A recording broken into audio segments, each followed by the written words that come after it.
Income from salary retirement chapter को समझने के लिए हमें ग्रेच्युटी, पेंशन और लीव सैलरी को समझना होगा। जब कोई एम्प्लॉय रिटायर होता है या जॉब छोड़ देता है या उसे जॉब से निकाल दिया जाता है तो उसे ग्रेच्युटी मिलती है। यहाँ पे एम्प्लॉय दो टाइप के हो सकते हैं, एक हो सकता है गवर्नमेंट एम्प्लॉय और एक हो सकता है अदर एम्प्लॉय। अगर गवर्नमेंट एम्प्लॉय को ग्रेच्युटी मिल रही है तो वो फुल्ली एग्जेम्प्ट होगा, यानी कि इसके ऊपर कोई भी टैक्स नहीं लगाया जाएगा। लेकिन अगर अदर एम्प्लॉय यानी कि प्राइवेट एम्प्लॉय को ग्रेच्युटी मिल रही है तो यहाँ पे देखना होता है कि वो कंपनी ग्रेच्युटी एक्ट 1972 के अंदर कवर्ड है या कवर्ड नहीं है।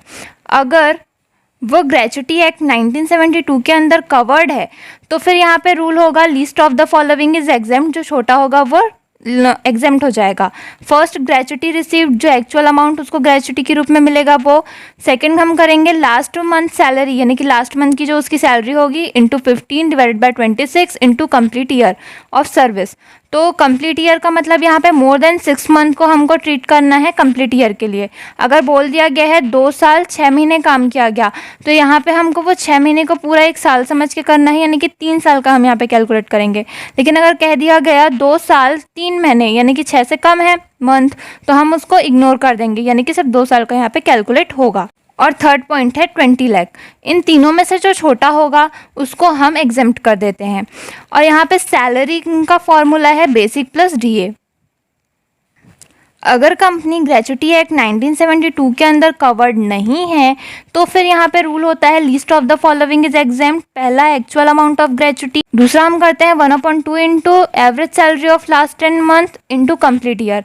कंप्लीट ईयर का मतलब यहाँ पे है कि part of year should be ignored, यानी कि 2 साल 6 महीना भी अगर कह दिया है या 2 साल 7 महीना भी कहा गया है तो भी हमको वो 7 महीने को इग्नोर करना है, पार्ट ऑफ ईयर को इग्नोर करना है और सिर्फ 2 साल का ही हम यहाँ पे कैलकुलेट करेंगे ऐसा। और थर्ड पॉइंट है 20 लाख। इन तीनों में से जो भी छोटा होगा उसको हम एग्जेम्प्ट कर देते हैं। सैलरी का फॉर्मूला है basic plus DA special plus commission special. जब कोई एम्प्लॉय रिटायर होता है या जॉब छोड़ देता है या जॉब से निकाल दिया जाता है तो भी उसे पेंशन मिलता है। पेंशन 2 टाइप से होता है, एक होता है मंथली पेंशन और एक होता है लमसम पेंशन। मंथली पेंशन यानी कि जब एम्प्लॉय को उसके सैलरी में जुड़ करके ही पेंशन मिलता है तो उसे कहते हैं मंथली पेंशन। तो ऐसा पेंशन सबके लिए टैक्सेबल होता है, चाहे वो गवर्नमेंट एम्प्लॉय हो या प्राइवेट एम्प्लॉय, सबको इस पे टैक्स देना होता है।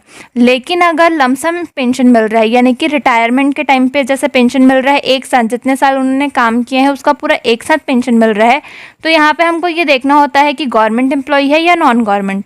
अगर गवर्नमेंट एम्प्लॉय है तो पेंशन एग्जेम्प्ट हो जाता है, लेकिन अगर नॉन गवर्नमेंट एम्प्लॉय है तो फिर हमको ये देखना होता है कि उनको ग्रेच्युटी मिल रही है या नहीं मिल रही है। अगर उनको ग्रेच्युटी मिल रही है तो उनके पेंशन का 1/3 भाग एग्जेम्प्ट होता है, और अगर उनको ग्रेच्युटी नहीं मिलती है तो फिर उनके पेंशन का पूरा आधा भाग एग्जेम्प्ट हो जाता है। लीव सैलरी यानी कि हर एम्प्लॉय को उसके सर्विस के टाइम पे कुछ दिन छुट्टी की मिलती है, लेकिन अगर कोई एम्प्लॉय छुट्टी नहीं लेता है और वो लगातार काम करते रहता है तो फिर उस छुट्टी के बदले में उसे कुछ पैसे दिए जाते हैं जिसे हम लीव सैलरी कहते हैं। अगर लीव सैलरी को इनकैश किया गया है सर्विस के दौरान ही तो फिर वो फुल्ली एग्जेम्प्ट होगा, यानी कि एम्प्लॉय काम कर रहा है और उसी टाइम पे उसने अपने लीव सैलरी को इनकैश कर लिया तो फिर वो फुल्ली एग्जेम्प्ट हो जाता है, यानी कि उसके ऊपर कोई टैक्स नहीं लगता। लेकिन अगर लीव सैलरी इनकैश हो रहा है रिटायरमेंट के टाइम पे, यानी कि जितने साल उन्होंने काम किया उतने साल का एक साथ वो लीव सैलरी ले रहे हैं, तो यहाँ पे हमको देखना पड़ता है कि वो गवर्नमेंट एम्प्लॉय हैं या फिर प्राइवेट या अदर। तो अगर गवर्नमेंट एम्प्लॉय हैं तो यहाँ पे वो एग्जेम्प्ट हो जाता है, लेकिन अगर अदर एम्प्लॉय हैं तो उसके लिए रूल है, अगर अदर एम्प्लॉय हैं तो रूल है least of the following is exempt. Actual amount receive, तो जो लीव सैलरी का एक्चुअल अमाउंट रिसीव हुआ है वो, या फिर 10 month salary on the basis of average salary, 10 महीने की सैलरी एवरेज सैलरी निकालने के बाद वो, या फिर 3 लाख रुपए। फोर्थ, इसके लिए रूल होता है जैसे कि किसी एम्प्लॉय को 30 दिन की छुट्टी मिल रही है साल भर में, तो उसमें से 5 दिन वो छुट्टी ले चुका है और बाकी के 25 दिन उसने काम किए हैं, जबकि उसे छुट्टी ले सकता था बट उसने काम किया है।